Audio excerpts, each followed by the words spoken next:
All right, so I'm in Athens, Greece. I'm at the Acropolis, and this is the sanctuary of Dionysus. So, Dionysus was the god of pleasure and, partying a little too much. Or actually, just partying, sex, drugs, rock and roll, right? And that's a part of our humanness. And, it's something that that there's a, I don't know, golden mean, or they're just having balance with it, right? And I've certainly in my time have uh, partied a little too much, right? And I'm sure many of you have out there.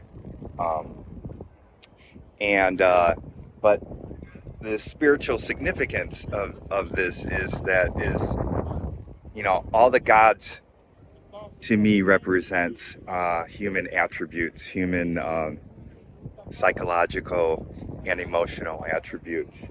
So, the excess. Uh, so even part of my spiritual growth has been, trying to be mindful of the excess, right? Um, I've definitely, sex, and, I know for many of us, especially men, not just men, but women too, there's excess, pornography is big and everything like that. So it's just being mindful of that. So the sanctuary of Dionysus. And on the other hand, there's nothing wrong with having pleasure, you know,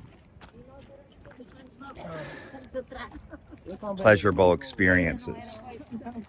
And it's another thing that comes up to me too for this is that uh, one of the things that in our spirituality we want to always be in pleasure. We don't, or have no pain, no suffering. Go in the shade here. And so part of our spiritual growth is actually to feel into the suffering, feel into the pain, uh, because there's a lot of spiritual bypassing, right? And a lot of just going the easy route. Yeah, I'm awakening and blissfulness and everything, but you don't want to deal with the uh, the painful aspects of your past, the traumas and everything. So that's why it's very important to heal those. So if you're a Dionysus seeker, uh, just be mindful of it. Just see what aren't you facing, right? And there's many, and a lot of wounded inner childs are out there, right? Right. I definitely had to go through a lot of healing, and I still am in some regards. So it's a process. It takes a long time. Everyone's different. For me, it's taken many years. All right, so that's what the sanctuary of Dionysus. There's, this is where Burning Man began, right? This is right here, sanctuary of Dionysus. Burning Man started right here. All right, continue the tour. Okay, so I'm at the um, theater of Dionysus, right? And it says right here that this is where modern or theater developed as we know it, with architecture and even plays, drama. So Dionysus could not just sex, drugs, and rock and roll, but entertainment. Could be the god of entertainment, right? And drama. And what I just love about this is that this is like, you know, the TV now, movies now, right? Before they just had plays and opera and this type of theater, but now it's this has developed into this craziness of the internet, YouTube, even TikTok, right? Video games, just all forms of entertainment, right? And there's nothing wrong with entertainment, and plays and stories are important to the human experience. However, it could be too much, right? And we could get addicted and addicted to it and keep in our sleep. So keep asleep. So this, in a way, also represents this theater right here. Represents what is keeping you asleep, right? So you have to ask yourself, is the theater of Dionysus right here, is the theater of Dionysus in your life keeping you asleep, keeping you from awakening? And even if you had an awakening, is the theater of Dionysus keeping you from growing, keeping you from processing and integrating, right? And healing? Is this, should you be doing some shadow work? Should you be doing some healing pain body work, energy work, whatnot, which is very painful and difficult? Remember the pleasure. We want to seek the pleasure. We like, even if it's,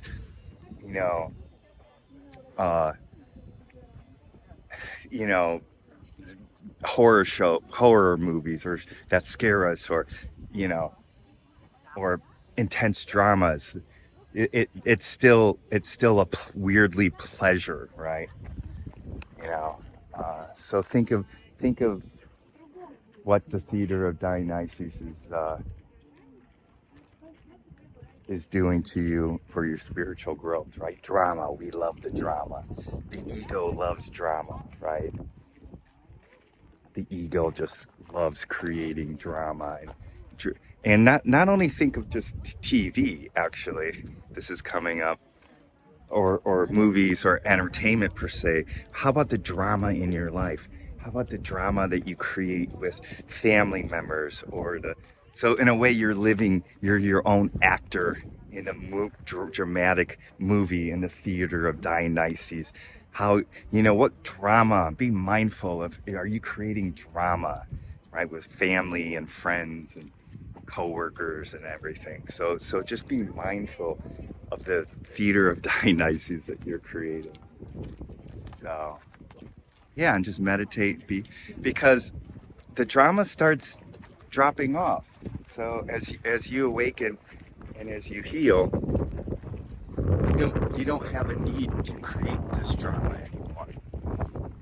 There's no need. And so there are people, friends, and whatever, coworkers, your job, you might not be attracted to that anymore, because you're not attracted to the drama anymore. And it's getting a little windy here. Like the wind. And it's a difficult part of the spiritual journey is cutting the drama. So you might have pain bodies of drama, and you just have to be mindful of it. That you're in a soap opera, right? This is just like a beginning of the soap operas, right? And the epics, right? You could be living in a soap opera or an epic, right? You could, whatever you feel, but it's still drama. It's still keeping you asleep, and it's still keeping you from growing. So that's what I came up here now. So it's actually kind of cool, though. And stories are fine, but you're no longer caught up in it, And I don't know what's going to happen in a new earth. I don't know, as more people awaken. Will this type of form of entertainment still be needed? I don't know. It's a weird question. I sometimes wonder, because it's like you kind of see some movies, you're like, this doesn't resonate with me anymore, the drama, because it's just egos playing off egos, right? you know that these are pain bodies just playing off pain bodies, and you're watching the film and you're just like, what? It just doesn't make sense, I mean, hardly anybody will go see a film with people just saying, no, everything, okay, it's cool, all right. We're all eternal beings, right? It's cool. I'm not going to participate in your drama. No one wants to watch that. No one wants to watch an enlightened or awakened person just going through life and everything's cool because people want drama, right? It's like a gaper's delay when they're on the highway or there's an accident, right? So, all right, that's what I got here. So, continue the tour. This is actually a pretty cool place. I've never been here before, but it's actually pretty cool. All right. Okay, so I had to actually walk back here because I forgot, I mentioned drama, and comedy was also created here too. And so I have to give a shout out to comedy because I actually love comedy, and I think comedy is important for not just the mental stability of humans, right? I mean, imagine if we were all drama all the time. But comedy is important because it shows you the fallibilities of the ego. It kind of shows you the funny parts of the ego. And if we can't laugh at ourselves, then I mean, that's one of the things you learn that you grow into when you start awakening, if you haven't already. Now, there were many times where I couldn't laugh at myself. Before I had an awakening, I was not laughing at myself. I was very depressed, very pissed off at the world. So I was taking life very seriously, and I could never laugh at myself. I was totally in victim consciousness. And, even though I could laugh at some comedies, I appreciate comedies now, and I laugh at myself more now than I had in the past. So comedy, I think, is an important part, and I think cultures that don't have comedies are very limited cultures, or don't have a strong comedic thing. I mean, America has a strong comedy lineage, and I think that, Nazi Germany, you didn't really have comedies, right? North Korea, you didn't really have comedies, right? So comedies are important. So I just wanted to say that as I move on. Yeah, imagine a Robin Williams, doing his comedy bits here. Just showing it's like the kings need the court jester, and to point out the silliness of the ego, because then as you awaken, you realize a lot of this is silly.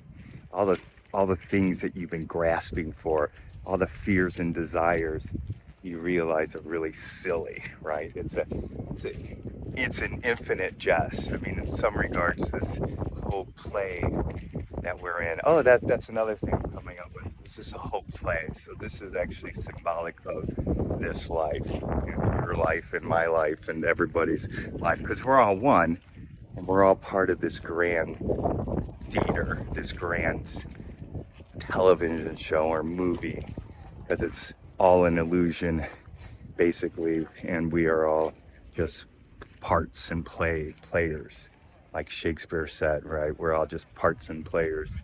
So that's what I came up. So comedy, shout out to comedy.